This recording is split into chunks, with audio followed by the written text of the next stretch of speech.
अध्यक्ष भी बनाए हुए थे, फिर डिप्टी सीएम भी हमने बनाया, ये क्यों नहीं हो पाया? तो इसकी हार का ठीकरा वो सम्राट चौधरी का माथा पर फोड़ देता है। तो भाजपा ने कहीं ना कहीं दबी जुबान में ही ये इशारा कर दिया है कि इस बार सम्राट चौधरी को अगर मौका मिलेगा तो डिप्टी सीएम से एक कदम ऊपर उठाकर सीएम बनाया जा सकता है। देखिए, बिहार में उनको डिप्टी सीएम बनाया है भाजपा ने, और अक्सर इतनी बड़ी जिम्मेवारी देने का कहीं ना कहीं कोई ना कोई कारण जरूर होता है। चुनाव उन्हीं के इशारों पर, उन्हीं के हिसाब से बिहार में लड़ा गया था। नोरमा ग्रुप, जो सोचता है वो करता है, आपके अपने सपनों का आशियाना। बिहार में चुनाव होने वाले हैं। बिहार के चुनाव को लेकर जो सबसे बड़ा यक्ष प्रश्न है वो आप सभी के जहन में है, सबके अपने फेवरेट्स हैं। सभी चाहते हैं कि नीतीश कुमार के बाद अब कोई नया और युवा बिहार की कुर्सी संभाले। हालांकि नीतीश भी अभी कहीं जा नहीं रहे हैं, लेकिन भाजपा द्वारा महाराष्ट्र में किया गया कांड, फिर बिहार में विपक्ष का एकाएक मजबूत होना, जातीय गणना पर तेजस्वी यादव की जीत, नौकरी के नाम पर तेजस्वी यादव की पॉपुलैरिटी, सी वोटर के नाम पर, के सर्वे के नाम पर जो सर्वे के रिपोर्ट्स आए हैं उस आधार पर बिहार में सियासी हलचल तेज हो जाना, तीसरे मोर्चे का बिहार में एकाएक प्रवेश और काफी प्रभावी ढंग से चुनावी रणनीति में उतरना, ये सब कुछ इस तरफ इशारा कर रहा है कि बिहार में इस बार कोई बड़ा बदलाव हो सकता है। तो चलिए जंग से आते हैं मोहब्बत की ओर। बिहार की राजनीति का वो मोहब्बत जो हम सभी को पता है लेकिन बताएगा कोई नहीं। तो मैंने बिल्ली के गले में घंटी बांधने की जिम्मेवारी उठा ली है। मैं शुरू करता हूं। आज का विषय तो आपने देख ही लिया होगा, नीतीश कुमार के बाद कौन। वर्तमान में चुनाव से हम बस कुछ महीने दूर हैं, ऐसे में सबसे आगे कौन चल रहा है? नीतीश कुमार नहीं तो कौन?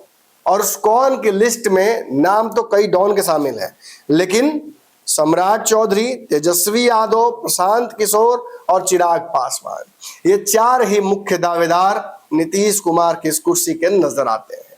सबकी अपनी ताकतें हैं, सबकी अपनी पर्सनालिटी में ऐसी चमक है जो उन्हें बाकियों से अलग बनाती है, मजबूत बनाती है, लेकिन साथ ही साथ कमियां भी सबकी हैं।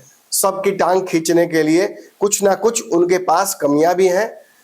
जो उनके वोटर वर्ग हैं वो उनके लिए भले ही वोट कर दें, लेकिन जो एक बड़ा वोट वर्ग उनके खिलाफ है वो किन बातों से नाराज है, क्या बदलना होगा, कैसे चुनाव तक ये नजदीक पहुंच पाएंगे, एक दूसरे को काट भांज कर पाएंगे, और कौन इनमें से सबसे आगे निकल पाएगा। देखिए, सी वोटर के हालिया सर्वे के मुताबिक तेजस्वी यादव 36% पर पहुंच गए हैं। उनकी पॉपुलैरिटी 41 से घटकर 36 पर आई है, लेकिन हम इस सर्वे की चर्चा नहीं करेंगे। इस सर्वे के आधार पर तेजस्वी सबसे आगे हैं। इनके पीछे सम्राट चौधरी, प्रशांत किशोर और चिराग पासवान है।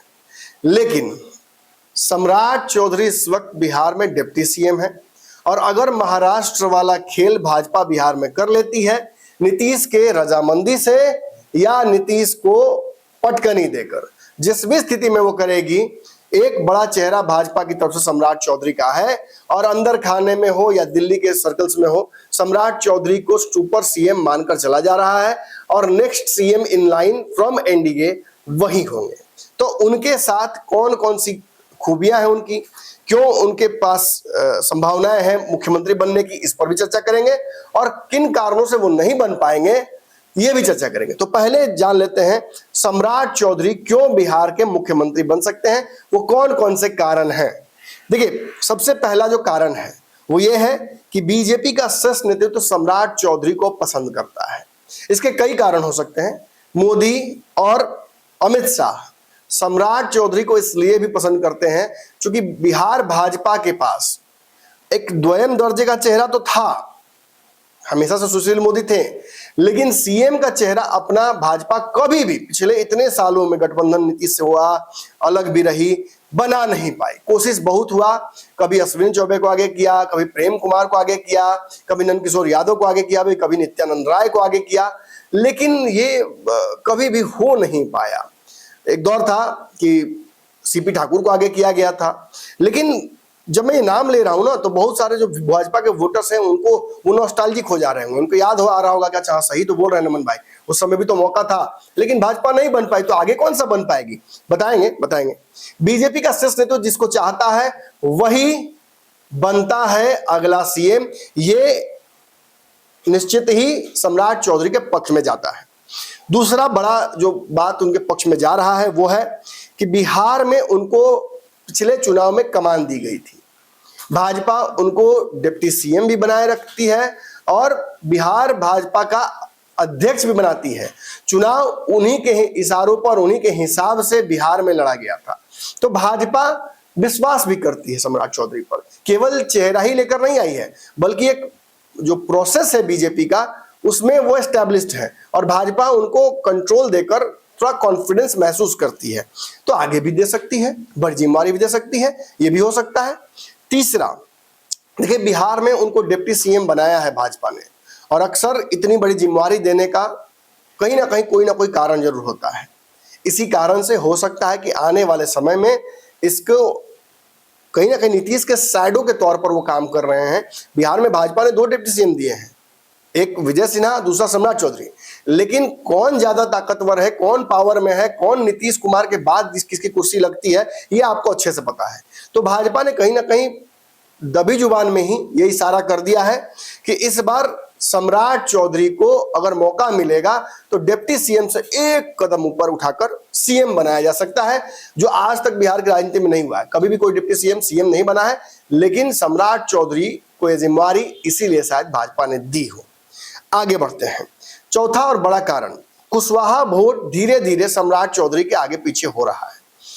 चूंकि पावर में है, सत्ता में है, मुखर है, तो इसकी वजह से जो कुशवाहा समाज है, जो अब तक उपेंद्र कुशवाहा में या कभी किसी और नेता में अपनी समाज के जो एक बड़ा चेहरा देखता था, जिसके आगे पीछे एकजुट होता था, वो अब कहीं ना कहीं, चूंकि सत्ता का एक ताकत है, जब पावर शिफ्ट होता है तो एज अ होल शिफ्ट होता है और वो भागता जो एब्सोल्यूट पावर है उसकी तरफ है। यानी कुर्सी जिसके पास, जमात भी उसके पीछे पीछे, जात भी उसके पीछे पीछे धीरे धीरे लग जाती है।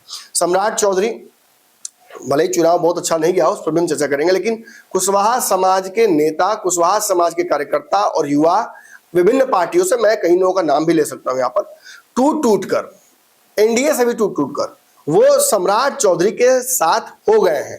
और जो नहीं हुए हैं वो बंद कमरों में मुलाकात करते हैं, वो फोन पर इशारा करते हैं कि नहीं सम्राट जी हम आपके साथ हैं, जमात की बात है, जात की बात है, आप तो होकर रहेगा वो जो नहीं हुआ आज तक।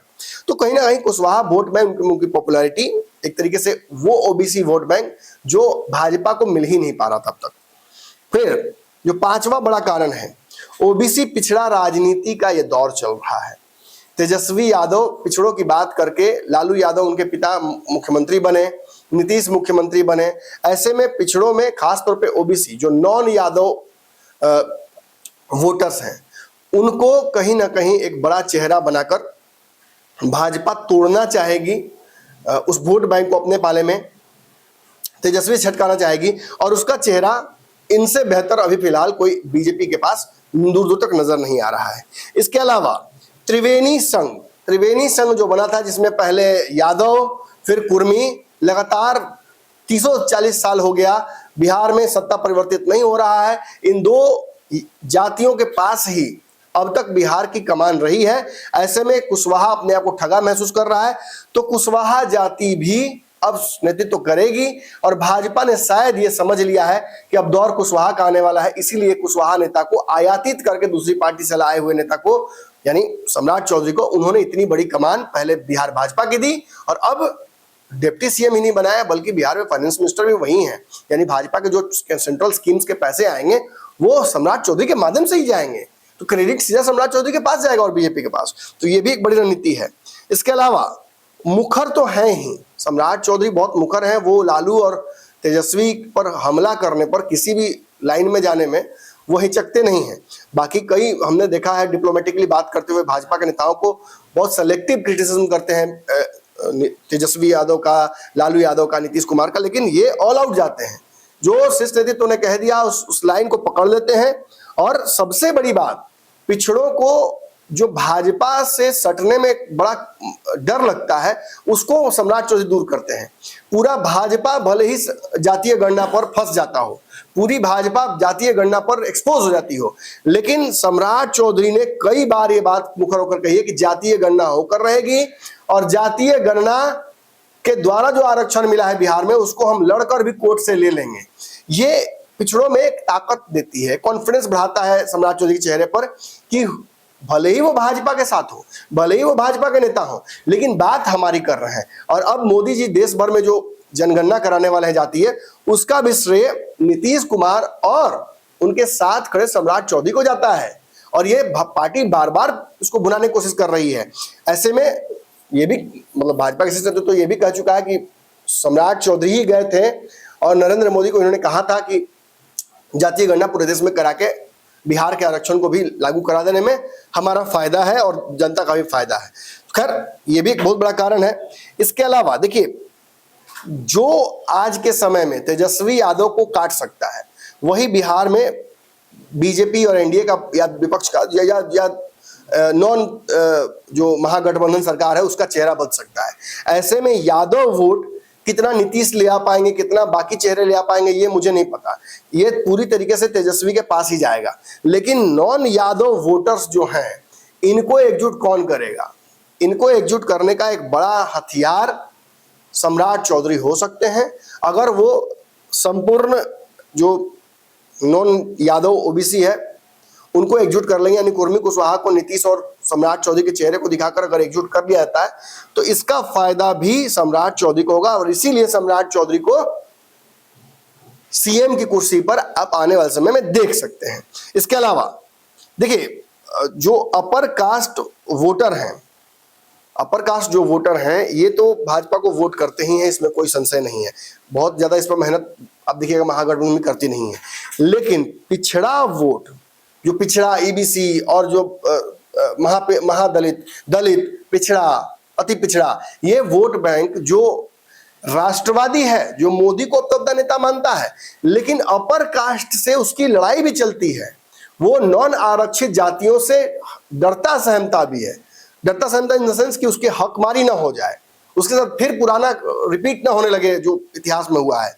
इसलिए वो चाहता है कि चूंकि मोदी ओबीसी समाज से आते हैं, तो उसको भी बिहार में ओबीसी समाज का ही कोई नेता मिले, ना कि कोई ब्राह्मण, भूमिहार, राजपूत। ऐसी स्थिति में उस तथाकथित राष्ट्रवादी जो पोलराइज्ड हिंदू है, जो वोट मोदी को करना चाहता है, वो एक नेतृत्वकर्ता ओबीसी समाज का बिहार में देखना चाहता है। और उसका चेहरा सम्राट चौधरी बहुत आसानी से हो जाते हैं। भगवा पहनना, भगवा ही कपड़ा, मुरेठा पहनना भगवा, और फिर बात भी करना राष्ट्रवाद की, तो ये जचता है पिछड़ों को। और ये लगता है कि नहीं ठीक है, ये राष्ट्रवाद की बात करते हुए भी पिछड़ों की बात कर सकता है, हक के लिए लड़ सकता है, ये फिट होगा। एक और बड़ी बात, जो आखिरी मजबूत बात है, मोदी योगी का जो जोड़ी है, इस मजबूत जोड़ी में सम्राट चौधरी सडनली फिट बैठ जाते हैं। जो एक मीडिया रिटोरिक होता है, एक जो नैरेटिव्स गढ़े आते हैं कि बीजेपी को आखिर कैसे आप सामने लेके आइएगा, तो सम्राट चौधरी जो अग्रेसिव भाषण देते हैं कि दिखा देंगे, सब एक्सपोज कर देंगे, जांच कराएंगे, सबको हैसियत दिखा देंगे, तो ये जो एक वॉक द टॉक दिखता है ना, वो थोड़ा सा पसंद आता है। जो तेवर है ये पसंद आता है, क्योंकि मोदी भी इसी तरीके की बात करते हैं। अब भले ये विवादास्पद है कि मोदी कितना इसमें असर कर पाते हैं, योगी हालांकि ऑन दी अदर हैंड उनके वो वॉक द टॉक ज्यादा बेटर करते हैं। तो उसी फ्रेम में कि आपको अगर देश में मोदी चाहिए, यूपी में योगी चाहिए, तो बिहार में कौन चाहिए? सम्राट चौधरी बेटर ऑप्शन। तो राष्ट्रवाद की बात भी करेगा, पिछड़ों की बात भी करेगा, भगवा भी पहनेगा, और तेजस्वी और बाकी जो विपक्ष के नेता हैं उनको जवाब भी देगा। तो ये कहीं ना कहीं एक बना बनाया खांचा है जिसमें सम्राट चौधरी फिट हो जाते हैं। इसलिए इन कारणों से Samrat Choudhary could be a better choice, और इन कारणों की वजह से वो सीएम बन सकते हैं। अब कौन से कारण हैं जो उनके खिलाफ जाते हैं? देखिए, मैं तेजी से बताता हूं कौन कौन से कारण हैं जो उनके खिलाफ जाएंगे। देखिए, बिहार बीजेपी की गुटबाजी में सम्राट चौधरी को नापसंद करने वाले धड़े की संख्या 2 हो गई है। एक कहा जाता है नित्यानंद का ग्रुप है, जो ओबीसी ही ग्रुप है, जो पिछड़ा ग्रुप ही है, लेकिन वो चाहता है कि बिहार में यादव का दबदबा है, तेजस्वी को रोकने के लिए यादव वोट काटें और यादव को नेतृत्व दें। अब इसके साथ समस्या ये उत्पन्न होती है कि 2015 के चुनाव में ये पूरा गुट मुंह की खा चुका है। ऐसे में इनको दोबारा पावर मिलना आसान नहीं है। इन्हीं के गिरने की वजह से सम्राट चौधरी को लाया गया था। ऐसे में जो गुट है वो जो नापसंद करता है सम्राट चौधरी को, उसके पास क्या हथियार है? वो पिछले चुनाव में शाहाबाद की हार के लिए सीधे सीधे सम्राट चौधरी को जिम्मेवार ठहराता है। वो कहता है कि कुशवाहा का वोट हमें नहीं मिला, कुशवाहा का नेता हम अध्यक्ष भी बनाए हुए थे, फिर डिप्टी सीएम भी हमने बनाया, ये क्यों नहीं हो पाया? तो इसकी हार का ठीकरा वो सम्राट चौधरी के माथा पर बोल देता है, जिसका नुकसान सम्राट चौधरी को होता नजर आ रहा है। ऐसे में आरके सिंह, अश्विनी चौबे, ऐसे कई नेता हैं, उपेंद्र कुशवाहा भी दबी जुबान में बोल चुके हैं। ये सारे नेताओं का जो इशारा है कि पिछली बार हार के जिम्मेवार कौन, तो सम्राट चौधरी, ये नुकसान दे सकता है सम्राट चौधरी को। दूसरा, बक्सर से लेकर शाहाबाद में इन क्षेत्रों में जनसंख्या अच्छी खासी है कुशवाहा समाज की। यहां भाजपा का ना जीतना ये मोदी जी और अमित शाह अपने गले के नीचे नहीं उतार पाएंगे, और नीतीश कुमार भी ऐसा नहीं चाहेंगे कि सम्राट चौधरी को बहुत वहां भेज कर, कोई भी एनडीए का दल नहीं चाहेगा, उस माहौल को और बिगाड़ा जाए। तीसरे कारण की तरफ बढ़ते हैं। देखिए, जो डिप्टी सीएम अब तक बना है बिहार में, वो कभी सीएम नहीं बना है। तो एक बड़ा कारण तो ये है जो सम्राट चौधरी के खिलाफ जाता है। फिर जो सवर्ण नेता है बिहार में, ये नहीं चाहते हैं, देखिए मैं खुल के बोल रहा हूं, सवर्ण नेता जो है बिहार भाजपा में, वो सम्राट चौधरी को नहीं देखना चाहते हैं सीएम के तौर पर। वो जहां है वहीं रह जाए, कोई दिक्कत नहीं है उनको। लेकिन जैसे ही सीएम की तरफ बढ़ेंगे, वैसे ही उन लोगों को बेचैनी बढ़ जा रही है। इनकी संख्या बहुत है, मैं नाम लेकर किसी को यहाँ पर एक्सपोज करना नहीं चाहता हूँ, मेरी वैसी मंशा नहीं है। आप भी अच्छे जानते हैं उन नेताओं को, का नाम आरके सिंह जो है वो भी बोल चुके हैं, अश्विनी चौबे भी सवर्ण समाज से आते हैं। इस सारण की तरफ बढ़िएगा, इस तरफ भी एक नेता है जो लगातार खूब मुखर होकर बोल चुके हैं। तो इनके रडार पर भी हमेशा ये रहते हैं। अब ओबीसी बिना यादव जो नॉन यादव ओबीसी हैं, वो तो सम्राट चौधरी के साथ खड़े हो रहे हैं पार्शियली, पूरा वो भी नहीं खड़े हो रहे हैं। लेकिन जो यादव कम्युनिटी के हैं, वो उनको लामबंद करने में, अपने पाले में करने में सम्राट चौधरी असफल रहे हैं। इसका भी नुकसान उनको हो सकता है। एक और बड़ी बात, सम्राट चौधरी को बड़बोला नेता माना जाता है। कब मुखर से बड़बोलापन उनका हो जाता है, कब उनके वीडियोस वायरल हो जाते हैं, ये भी अपने आप में एक समस्या उत्पन्न करता है, और ये भाजपा को थोड़ा डैमेज भी करता है। तो इनके बड़बोलेपन की वजह से नुकसान भी हो सकता है एनडीए को। पिछली बार तो नुकसान हुआ था। खैर, ये भी एक बड़ा कारण है। एक और बहुत बड़ी समस्या ये है कि चिराग, तेजस्वी और नीतीश, चिराग एनडीए में है, तेजस्वी महागठबंधन में है, नीतीश एनडीए में है। ये तीन नेता कभी नहीं चाहेंगे कि कुशवाहा सीएम बने। अगर ये सीएम बन जाते हैं तो इन तीनों को, जिसमें से एक दलित है और 2 ओबीसी हैं, इनकी संभावना समाप्त हो जाएगी भविष्य में। तो ये नहीं चाहेंगे, सम्राट भी नहीं, देखिए चिराग भी नहीं चाहेंगे। चिराग भी इच्छा जता चुके हैं, वो मुख्यमंत्री बनना चाहते हैं, तो वो भी नहीं चाहेंगे। तेजस्वी तो इनके दुश्मन है ही, तो वो तो नहीं ही चाहेंगे। नीतीश कुमार नहीं, इसलिए नहीं चाहेंगे क्योंकि नीतीश कुमार की ही कुर्सी तो नहीं चाहिए, तो वो भी नहीं चाहेंगे। एक और बड़ी समस्या इनके साथ ये है, सम्राट चौधरी के साथ, कि ये दल बदल करके आए हैं। 2018 में ये बीजेपी में आए थे, तब से पार्टी ने इन्हें बहुत सारे पद और बहुत रिवॉर्ड्स दिए हैं। लेकिन ये कई दल के नेताओं को इनके ये बात हजम नहीं होती है। और आरएसएस कितना विश्वास करता है एक नए व्यक्ति पर पार्टी में आए हुए, ये भी आप अच्छे से जानते हैं। कई राज्यों में हमने इसका एग्जाम्पल देखा है। खैर, इनके खिलाफ ये बात जा सकती है। जातीय गणना पर जिस तरीके से सरेंडर किया है, आखिरी पॉइंट जो इनके खिलाफ जा सकती है, जातीय गणना पर बीजेपी का जो मानक स्टैंड है, उससे अलग जाना सम्राट चौधरी को नुकसान पहुंचा सकता है। ये किसी खास पार्टी के नेता, वोटर के खिलाफ इनको कर सकता है, उसके मन में इनके लिए थोड़ा सा नेगेटिविटी पैदा कर सकता है, जो इनके सीएम बनने के रास्ते में अड़ंगा भी लगा सकता है। तो ये वो कारण है जिनकी वजह से सम्राट चौधरी सीएम बन भी सकते हैं, और हमने वो भी कारण बताया जिनकी वजह से वो सीएम नहीं भी बन सकते। आपके सपनों को हमने सजाया है, ई होम्स पैनोरामा को हमने बनाया है। ई होम्स मेरा एक सपना था जिस पे मैं पिछले 4 साल से काम कर रहा था। हमने जो बनाया है वो सबने है माना। ई होम्स पैनोरामा में हो आपका भी आशियाना। और फाइनली हमने 2021 में इस प्रोजेक्ट को लॉन्च किया। बहुत लोग अप्रिशिएट कर रहे हैं कि पूर्णिया जैसे शहर में, बिहार के, एक तो बिहार की बात करें उसमें भी पूर्णिया जैसे छोटे जगह में इस तरह का लाइफस्टाइल देना, ये सुन के हम लोगों को बहुत अच्छा लगता है।